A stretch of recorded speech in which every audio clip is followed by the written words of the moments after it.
kasama yung gate. Yan. Ito yung turnover ni Camela model. Pasok tayo sa loob.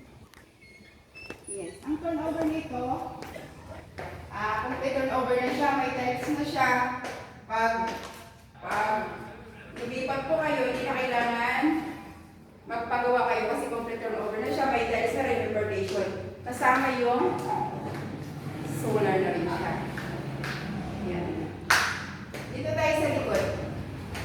May space dito, 2 meters sa likod. 2 meters sa likod. Dito na rin po yung lababo sa likod. Ito po siya kalaki yung lababo. Tapos yung space ng lupa mula dito hanggang dito sa may pader, 2 meters po siya ang sukat. Yan. Pag inner doon. Next. Ito yung CR niya. Malawak din yung CR niya. Yan. With shower na siya. With sink na. Yan. Pwede mo lagyan ng cortina para dito yung shower niya. Tapos akyat tayo sa taas.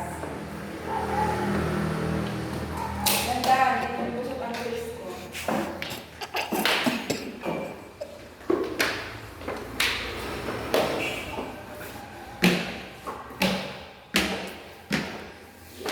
Bali, dalawang kwarto. Ito yung pinaka-master bedroom. Yan. Ito yung pinaka-master bedroom. Maganda yung ng bintana niya kasi glass na rin siya kaya safe talaga sa lahat. Bali, tatlo yung bintana ng master bedroom. Yan. Tapos may space tayo sa harap. Pwede na kung ma-extend yan palibagong kwarto. Next.